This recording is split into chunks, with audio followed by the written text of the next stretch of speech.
Shalom Ubracha, nous poursuivons avec la 9e Mishnah du 2e Perek.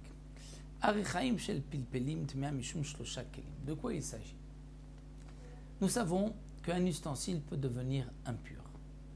Et nous savons aussi qu'un ustensile impur qui s'est cassé devient pur.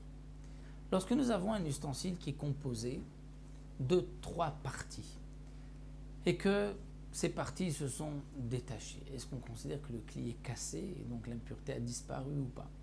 Ça, c'est ce que le Tana de la Mishnah vient nous enseigner. Arichaim shel pilpelim, c'est-à-dire le meul, un petit moulin, ce qui sert à écraser, à moudre le pilpelim, le poivre. Tmea mishum shlosha kelim. Il est composé donc de 3 kelim, de 3 ustensiles, de 3 parties, et chacune de ces 3 parties est impure. Et même si elles se sont séparées, ce ne sont pas des morceaux de keli. Chaque morceau est un keli en soi et sera impur. D'abord, il y a mishum keli kiboul, c'est-à-dire celui du bas qui récupère, une fois qu'on a pilé le poivre et qu'il est passé par le tamis du milieu, il récupère, c'est vrai qu'il est fait de bois, mais comme il a un bête kiboul, il peut contenir, il contient la poudre qui tombe après avoir pilé le poivre. Donc lui a déjà une impureté, mishum keli kiboul.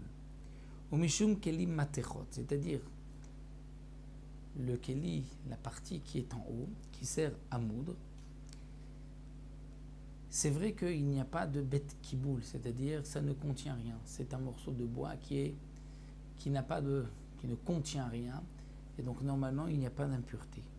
Donc à cause de kliet, il n'est pas impur, mais il est impur à cause de kli matachot, c'est-à-dire comme c'est recouvert de métal pour pouvoir bien piler. Donc c'est le métal, puisque le métal, même s'il ne contient rien, une plaque de métal est impure. Une plaque de bois, une planche de bois n'est pas impure. Il faut qu'il y ait un bête qui boule. Donc c'est pour cela que le Tana nous dit, la partie du bas qui est en bois, il y a un kli qui boule, c'est impur. La partie du haut, il n'y a pas de kli qui boule, ça devrait être impur, ça devrait être pur, parce ça ne contient rien, mais malgré tout c'est impur parce c'est recouvert d'une partie de métal. Et il y a le troisième kli qui est au milieu, mishum keli kvara, qui est comme une passoire, comme un tamis, et donc c'est pour cela qu'il est impur. Donc les chachamim ont fait une gzera, bien qu'il ne contient rien, mais on fait une gzera à cause donc d'un ustensile qui pourrait être brodé, dressé. Et donc c'est pour cela qu'il va être tissé, c'est pour cela que les Khamim ont aussi fait une gzera sur